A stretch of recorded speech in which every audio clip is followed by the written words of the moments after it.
Hello guys, तो आज मैं एक्सप्लेन करने वाली हूँ sword of the demon Hunter का एपिसोड 4। तो एपिसोड के स्टार्ट में दिखाया जाता है कि जिन्या और ओफो जा रहे होते हैं। तो ओफो बोलती है कि मुझे लगता है तुम्हें तुम्हारे लिए भी थोड़ा टाइम निकालना चाहिए। तो जिन्या बोलता है क्या मैं तुम्हें उतना स्ट्रेस सकता हूँ।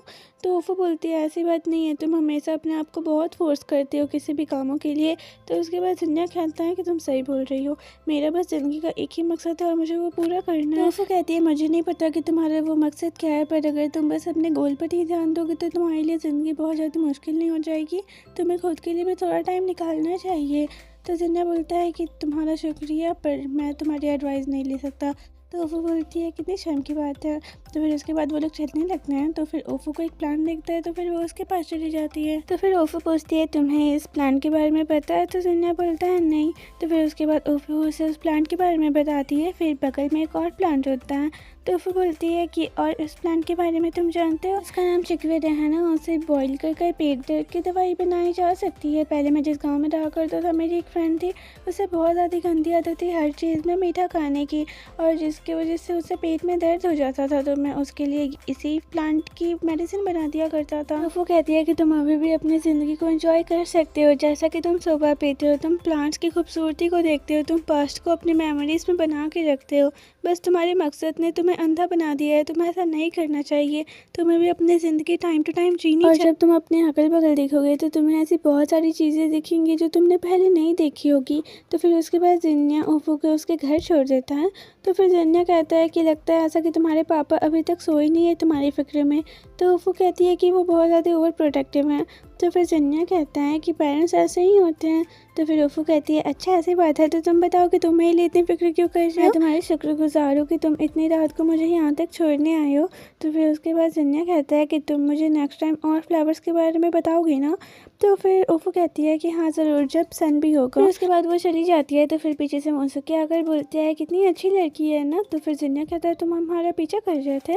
तो फिर मोसुके कहता है कि मैं जाकर उस सीरियल किलर को ढूंढता हूँ वैसे। तो फिर वो चला जाता है। तो फिर हमें नेक्स्ट सीन में दिखाया जाता है कि जिन्या उस बीच पर होता है और वहाँ से एक ड्रंक आदमी वहाँ से जा रहा होता है। तो फिर वहाँ से एक लड़की जिन्या के बगल से होकर निकलती है। फिर वो जिन्या को देखती है और ये लड़की और कोई नहीं, नात्सु ही है। तो फिर वो जो आगे आदमी ड्रंक होकर जा रहा होता है, वो सीरियल किलर आकर उसे मार देता है। तो फिर उसके बाद नात्सु डर जाती है। तो फिर उसके बाद जिन्या उससे बहुत ज़्यादा लड़ता है। तो फिर उसके बाद नात्सु पूछती है आखिर ये हो क्या रहा है, कौन है ये। तो जिन्या बोलता है कि जहाँ पर हो वहीं पर रहो, अगर तुम मरना नहीं चाहती हो तो। फिर जिन्या उससे काफ़ी मारा पीटी करता है। फिर उसके बाद वो सीरियल किलर वहाँ से उड़कर निकल जाता है। तो फिर उसके बाद जिन्या मोसुके को बोलता है मुझे माफ़ कर दो, मैं उससे पकड़ नहीं पाया, वो इस टाइम भाग गया। फिर मोसुके कहता है कोई बात नहीं, मैं वैसे भी अभी ज़्यादा उम्मीद नहीं कर रहा था, मैं कम से कम जाकर अभी पता कर लेता हूँ कि वो सोता कहाँ पर है। तो जिन्या कहता है अपना ख्याल रखना। तो मोसुके कहता है मुझे अपनी ज़िंदगी प्यारी है, मैं ख्याल रखूँगा अपना। तो फिर वहाँ से चला जाता है। तो फिर पीछे से नात्सु बोलती है मैं खड़ी नहीं हो पा रही हूँ, मेरी हेल्प नहीं करोगे खड़े होने में। तो जिन्या वहाँ पर जाके उसकी हेल्प करता है। तो फिर उसके बाद नात्सु कहती है तुम्हारे ये एटीट्यूड देखकर मुझे पहले की याद आ गई, तुम मुझे भूले तो नहीं हो ना। तो जिन्या कहता है तुम नात्सु हो क्या। तो फिर उसके बाद नात्सु कहती है चलो मैं तुम्हें याद तो आई। जिन्या कहता है तुम इतनी बड़ी कैसे हो गई। तो नात्सु कहती है तुम्हें क्या लगता है 3 साल में कोई बड़ा नहीं होता, पर तुम अभी भी वैसे ही हो जैसे तुम पहले थे। तो जिन्या कहता है तुम्हें पता है ना कि मैं बड़ा नहीं हो सकता, जैसे कि तुम देख सकती हो मेरी उम्र नहीं बढ़ती और इतनी रात को घूमने की गंदी आदत है क्या तुम्हें। तो फिर उसके बाद नात्सु कहती है ऐसा मत करो, मैं तो बस एक ऑर्डर रिटर्न कर घर ही जा रही थी। तो जिन्या कहता है इतनी रात तक काम कर रही हो। तो नात्सु कहती है मैं बस किसी की काइंडनेस उसे वापस लौटा रही हूँ। तो जिन्या कहता है तुम काफ़ी बदल गई हो। तो फिर उसके बाद नात्सु कहती है कि तुम्हारा शुक्रिया, पर मैं बड़ी हो रही हूँ तो मैं बदलूंगी ही ना। तो फिर जिन्या कहता है कि वैसे भी अभी तुम्हें बहुत कुछ सीखना है। तो फिर उसके बाद पीछे से जेंजी आ जाता है। तो नात्सु डर जाती है। तो फिर उसके बाद जेंजी बोलता है तुमसे मिलकर अच्छा लगा जिन्या, तुम यहाँ पर क्या कर रहे हो, कहीं तुम दोनों का कोई अफेयर तो नहीं चल रहा ना। तो फिर जिन्या बोलता है नात्सु पे किसी डीमन ने अटैक कर दिया था, मैं बस उसी को पकड़ रहा था। तो फिर जेंजी उस मरे हुए इंसान को देखता है और नात्सु से चिपक जाता है और कहता है ये ऐसा कैसे हो गया यहाँ पर, जल्दी से कोई ऑफिसर को बुलाओ। तो जिन्या बोलता है जिस डीमन ने ये किया है मैं उसी को पकड़ रहा हूँ। तो फिर नात्सु पूछती है वैसे तुम आजकल क्या कर रहे हो। तो जिन्या बोलता है जो मैं पहले करता था, डीमन को मारने का काम, और अगर तुम्हें फिर से मेरी ज़रूरत पड़े तो मुझे याद कर सकती हो, मैं तुम्हें थोड़ा सा डिस्काउंट दे दूँगा। तो जेंजी बोलता है तुम फ्री में नहीं करोगे? तो जिन्या बोलता है बिल्कुल नहीं। तो फिर वो दोनों जाने लगते हैं। तो फिर जेंजी बोलता है कि अच्छा जिन्या रुको, मुझे एक बात याद आ गई। तो फिर उसके बाद वो उसे एक जगह का नाम बताता है और फिर कहता है कि उस जगह पर उस मंदिर के पुजारन के मरने के बाद उस मंदिर से औरतों के चिल्लाने की आवाज़ आती है और लोगों का कहना है कि वहाँ पर जब डीमन रहते हैं तो तुम्हें वहाँ पर जाके भी एक बार चेक करना चाहिए। तो जिन्या पूछता है उस जगह का नाम क्या है? तो जेंजी बोलता है मिज़ुहो टेम्पल है।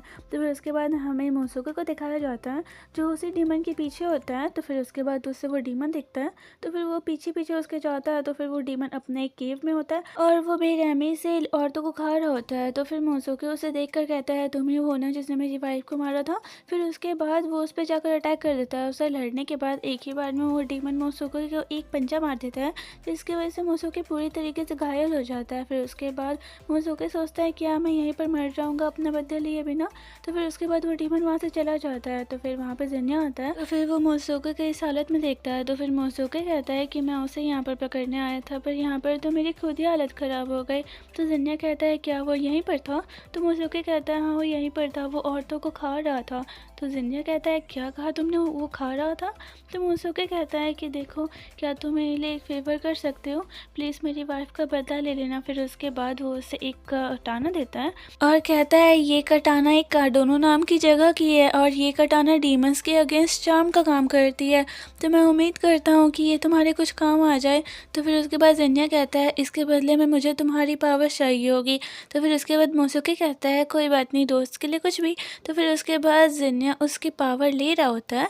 तो फिर उसी टाइम जिन्या के पास सारी मोसोके की मेमोरीज भी आ जाती है कि वो पूरे लाइफ टाइम कितना ट्रोल होते आया है। फिर उसे एक लड़की मिलती है जो उसे बहुत ज़्यादा प्यार करती है। फिर हमें एक सीन दिखाया जाता है जहाँ पर मोसोके और हात्सु साथ में बैठे हुए रहते हैं। तो फिर मोसोके हात्सु को बताता है कि वो एक डीमन है। तो फिर हात्सु बोलती है तो फिर क्या हो गया, तो मैं अभी भी तुमसे प्यार करती हूँ चाहे तुम इंसान हो या तुम डीमन हो। तो फिर उसके बाद हमें फिर से प्रेजेंट का सीन दिखाया जाता है जहाँ पर मोसोके अब मर चुका होता है। तो फिर उस टाइम जिन्या को उसकी पावर मिल चुकी होती है। तो फिर जिन्या कहता है मुझे तुम्हारी इच्छा पता चल चुकी है और मैं ये कर रहूँगा। तो फिर हमें उस डीमन को दिखाया जाता है जो डीमन बोल रही होती है कि मुझे आदमियों को मारना होगा, मुझे घर जाना होगा, मैं कहाँ जाऊँगी मुझे नहीं पता पर मुझे घर जाना है, ये बात मुझे पता है।